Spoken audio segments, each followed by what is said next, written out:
Transmission received. O5 Council ID detected. Playing log now. Do you like Huey Lewis and the news? Dear valued Ambrose restaurant family members, January 2015 edition. Food fact: Simurf milk is known to have tremendous healing properties. Welcome to the first Chaz's Corner of the new year, guys. It's been a busy month for us, and I'm sure everyone's respective Ambrose restaurants' franchises have been equally busy dealing with the holiday season. As we start 2015, I'm excited to announce a number of changes to company policy to bring us in line with changing regulations and allow us to satisfy more hungry stomachs than ever.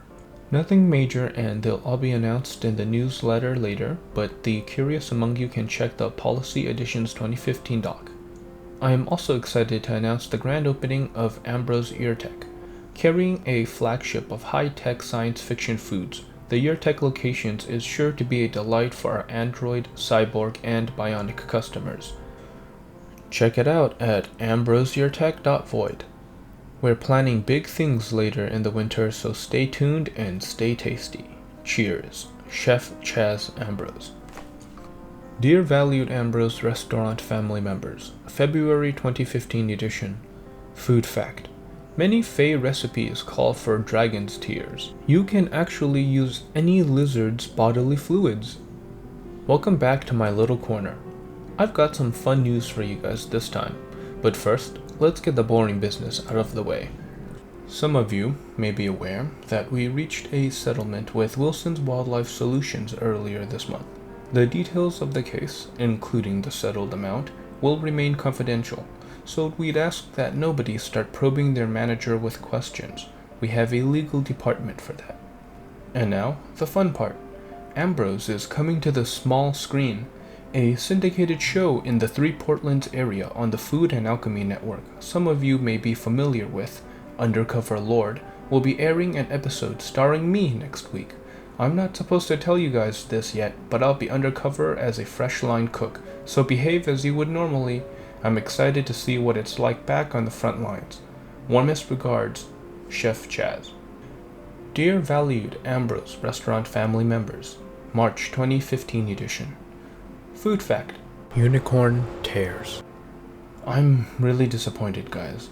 We filmed the episode of Undercover Lord, and I am just shocked. Stunned in pure disbelief. We visited 3 different Ambrose restaurants locations and were met with the same sight. Appallingly rude and unbecoming behavior from our servers, disgusting and unclean kitchens, and more than anything, a complete and utter lack of passion and feeling from anyone there. I won't mention what locations for their sake, but I'm frankly shaken if this is the standard of behavior for all Ambrose restaurants locations. I realize I've been cooped up at corporate for quite a while now, but the business I saw last week was not the same business I founded 26 years ago. And I know it's not just me, because the reviews online agree with me, scathing and poorly written as they may be. It's a crushing set of affairs when the entirety of Ambrose restaurants can be described as flavorless. Chef Chaz. Dear valued Ambrose restaurants family members, April 2015 edition. Food fact: in addition to the 4 mundane types of chocolate, there are 2 anomalous types, emerald and sapphire. I'll be honest, I'm not really sure what's been going on this month with Ambrose as a brand. I decided to exercise my vacation days and take some time for myself. I went on a vacation, jet-setting all over the world, eating good food, and thinking about the future of the company. I've had over 60 different meals over the past 2 weeks. It should have been obvious from my last email that we would need to make some changes as a whole. I think I've got a good handle on what those changes might look like now, but it'll take some effort to get through them. But the end result will be good food, getting us closer to what this brand is at heart. It might take some hard work, but nothing worth doing ever comes easy. Stay tuned, the day of redemption will come. Chaz. Dear valued Ambrose Restaurants family members, May 2015 edition. Food fact: your skin color isn't what defines you. Friends, I'll level with you. We've gotten some troubling reports here at Ambrose HQ. Accusations of discriminatory hiring practices, that we don't source our meat ethically, that we somehow lack morals. While these are no doubt the work of envious or uninformed defamers, I feel it's prudent that I, personally, acknowledge them. I promise you this. I will never decide to hire someone based on their race, gender, sex, or anything else, because Ambrose has been an industry leader for a decade and we've picked up a few things along the way. Chief among them this: your skin color does not matter. We all taste the same inside. XOXOXO, Chaz Ambrose. Dear valued Ambrose Restaurant family members, June 2015 edition. Food fact: the human body can process a lot more than you think it can. All over the world, there's different kinds of food that people eat on a regular basis that a lot of people in the Western world would never even consider for a moment as a meal. Can you imagine how limiting that must be, to shut yourself off from all sorts of new culinary experiences just because of some preconceived notions about what food is supposed to be? For instance, humans have been eating insects for thousands of years, before we even knew how to farm. There are over 2,000 species of edible insects worldwide. All over the world, people eat bugs, and yet the Western world only reacts with disgust about the process. This is why one of the driving beliefs of Ambrose as an institution is keeping our taste portfolios open to just about anything and making sure we're never closed-minded. Our test kitchen is constantly trying new ingredients, recipes, and everything to make sure we can provide the best menus possible.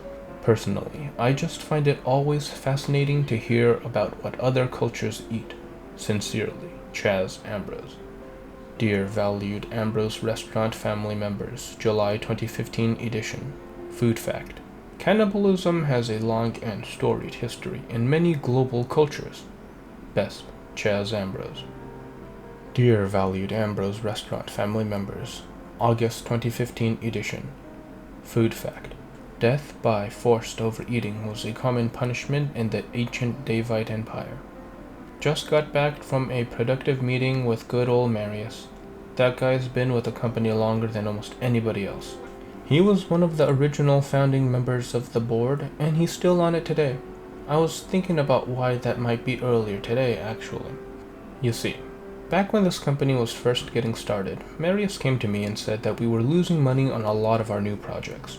The way things were going, it didn't seem like we had much of a future going forward. He told me we had a few months to go. I nodded and listened, then grabbed the gun I kept under my desk and pulled it out. I told him in various simple terms that he could either figure it out or I would shoot him in the balls. He nodded and told me that wasn't necessary, he could solve it. And he did. He's been working for us ever since, and he's a big part of the reason why this company is still standing.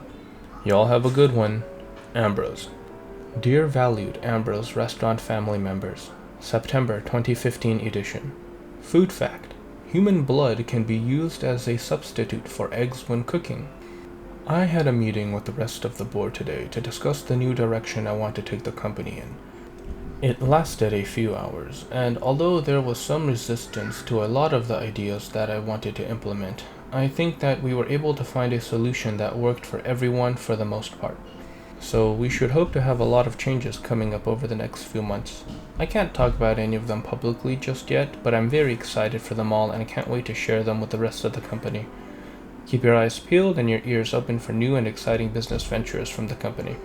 I'll be adding a few new locations and making some updates to the older ones going forward. Finally, I ask you to observe a moment of silence in loving memory of Julia Beard and Vincent Fanucci, who both tragically passed away in the middle of today's board meeting. They were some of the best people I knew, and they will certainly be missed. Remember, people who love to eat are always the best people to eat. Chef Ambrose. Dear valued Ambrose Restaurant family members, October 2015 edition. Fun fact: hydrogen peroxide is used in professional kitchens to get rid of animal blood, but it works on human blood too. Hey friends, I'm sorry, this one's gonna be a little short. I don't have a lot of time right now, plus it's cold so typing is hard. Been looking for prized and exotic meats in the Arctic and I finally found something really special, but I guess the game out here bites back, haha. I lugged the carcasses back to the base camp. Thank God for the internet connection here. I'm going to be flying back to the headquarters soon and having a meeting with the board, or what's left of them, haha. We're planning on rolling out entirely internally sourced meat supplies that are totally vetted and ethical, so we're going to be shipping out crates of cuts and flash frozen meats, but our legal policies prevent us from divulging sources just yet, so don't try to ask where they came from, haha. All the testers even said they tasted like pork. Anyway, I gotta go now. The HVAC on this base is sort of cut, so I need to fix that before the meat goes bad. These Arctic guys have spent months working in the cold, which makes the meat gamey and tough, and I don't want them to go to waste. TTYL, Chaz. Sent from my iPhone. Dear valued Ambrose Restaurant family members, November 2015 edition. Food fact. Did you know that the tongue is the tastiest organ in your body? First on the list of things to talk about. A big congratulations to Mr. Marius What's-His-Face. With my timely murder of Armand Merced, the third and last remaining original founder of the Ambrose Restaurants board, Mr. Fuck Me What's-His-Name has been promoted to the co-chairman of the board, right alongside me. I'll be looking forward to working with him in the future. Speaking of Marius, oh, it's right on the tip of my tongue, it's a shame that he tastes so bad. It's really one of the biggest things preventing me from terminating his contract right now. I just can't stomach the taste of him. I've been checking every day for the past few weeks, and I doubt I could even get a bite of the guy down. So, here we are. In any case, you'll be happy to hear that we've made the decision to expand our clientele base to non-human customers. This has been a change a long time in the making, since their food palette is dramatically different from our own. The first of the restaurants we plan on opening is Ambrose, Transylvania, a combination hotel and world-class eatery, specifically tailored to vampires. Keep tuned for more updates on similar locations. We've got plans for lichens, ghosts, and even thought devourers. I promise you this time next year, you'll all be working, living, and eating in a whole new Ambrose restaurants. Ciao, Chaz Ambrose. Dear valued Ambrose Restaurant family members, December 2015 edition. Food fact. Consuming human brains can lead to kuru, but not if you're very careful. Doing surprise restaurant inspections. See you soon. Smiley face. Doctor's note. Man, I thought Chaz was just a disturbed genius, but this dude just seems disturbed. I have no idea if he's still actually the one making the recipes, because the food is fantastic. Like, they clearly actually went through with his plans from 2015, because the food and restaurant quality now is generally pretty good. There's a couple holdouts that are still pretty bad, but that's kind of part of the appeal. Now, I am definitely gonna have to go hit up Ambrose, Transylvania. I'm sure they can lend me a couple SCPs to let me pose as a vampire for a review.